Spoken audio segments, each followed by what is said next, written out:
That's it. I said that's it. It's cold, but we're not dead. First off, I want to acknowledge our treaty territory that we're standing on. You know, I travel all over the world speaking out about extreme extractive industries. And I can say that, you know, standing on my own territory and speaking about these things is, it's empowering. And I'm really grateful that I took the time to come out today, and thank you to the organizers for asking me to be here. So I'm the Tar Sands Program Coordinator for Sierra Club Canada, but first and foremost, I'm a member of the Beaver Lake Cree Nation.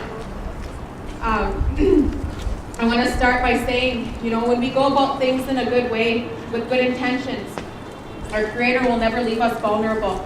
Things don't happen by chance. Everything happens for a reason. And because we embarked on this challenge with love and light in our hearts, we are exactly where we are meant to be. We are warriors, Mother Earth soldiers.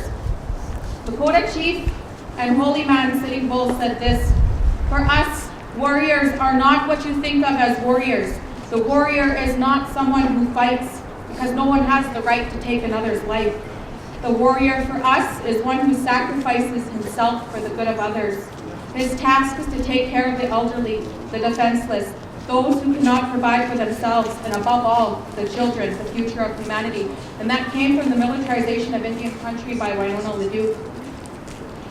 Mother Earth soldiers are warriors because we believe in a better world, a better human existence, a better future for the generations to come, and we believe in the life-giving abilities of our one true mother. Prime Minister Stephen Harper made a promise to First Nations leaders, a promise of transparency, whilst keeping the lines of communication open, and that would be based on mutual respect and friendship and support. And I think every person here has something to say about that. The importance of raising the platform on the rights of Indigenous peoples is that we currently have the constitutional power to stop these extreme extractive industries from further raping and pillaging our lands. The First Nations people of Canada collectively have the constitutional power to stop these developments. And if you're a Canadian citizen, you too are treaty holders of this land. These treaties 1 to 11 that were signed across Canada involve those non-First Nations people as well, and they too have a responsibility to stand up and say, enough is enough. No longer stand here and be the vessels of disaster. The federal and provincial governments collaboratively have dismantled meaningful review and regulation of tar sands operations, which contribute to the cumulative impacts of this industry as a whole. Currently, tar sands, as an extreme energy, is the largest emitter of greenhouse gas emissions in Canada. And from this breed, we have experienced the Conservative government passing Bill C-38, which gutted our environmental laws. Bill C-45, a First Nations land grab, and the complete ignorance that 80% of the world's fresh water is in Canada. We gave this government the right. Who gave this government the right to destroy our freshwater system, and with barely a nod to the question of what are we going to drink when disaster strikes? Because it will, and when it does, it's not going to know race, color, or creed. When an industry is using 1.7 billion barrels of that fresh water per day, there will come an end. Let's back up to December 2012. We had 2.5 million protected lakes and rivers. And one day after the passing of Bill C-45, we were left with 97 protected lakes and 62 protected rivers, which then followed by the Alberta Provincial Bill S-8, which was the privatization of our water, taking the milk of our mother and turning it into a commodity, a government's attempt at trying to sell what was never theirs in the first place. And who can afford this? The poor First Nations people living in third world conditions in a first world country? The poor farmer who relies on his crops to feed his family? The 99%? No, industry. Industry is who can afford it, and this government made damn sure of that. Then this government pulled out of the Kyoto Protocol and signed FIPA, yet another behind-the-scenes, closed-door decision, deliberately ignoring the democratic process of involving the citizen members of this nation we call Canada.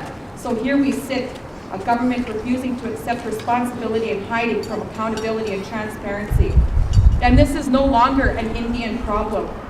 You breathe air and you drink water. This is about you, and I'm saying that to those non-First Nations people that are standing out there right now. We are economic hostages in our own country. And when do we stand up and break free from this lockup? Why are we sitting in fear? Fear-mongers, they're everywhere, selling their wares. But I have a message for them. Pedal away, sell your fear, because you're the people I'm going to ask later. Can you eat your money? Can you drink your oil? We are involved in a direct exploitation of our natural resources from one end of this country to the other, all over this what we call Turtle Island, and on a global level.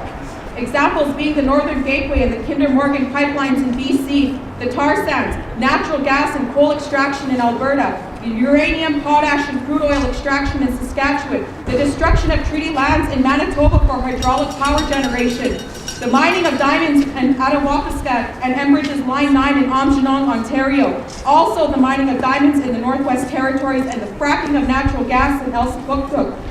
These are but a few, very selection of examples of the exploitation. And from this, as the First Nations people of this country, we must also face environmental racism. A government looking beyond the frontline communities impacted by these decisions. But I'm here to remind Prime Minister Harper and Redford that we're human too. We exist, we're here, and we're not going anywhere.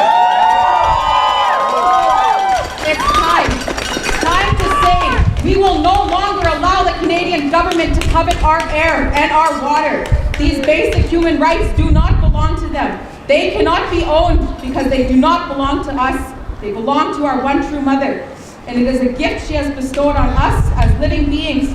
And when she shakes us from her like fleas, she's going to go on living whilst we fall into the ashes of a climate war that we lost. You're here. And I'm here to remind Redford and Harper that the 99% has something that you and your industry will never have, and that's the truth.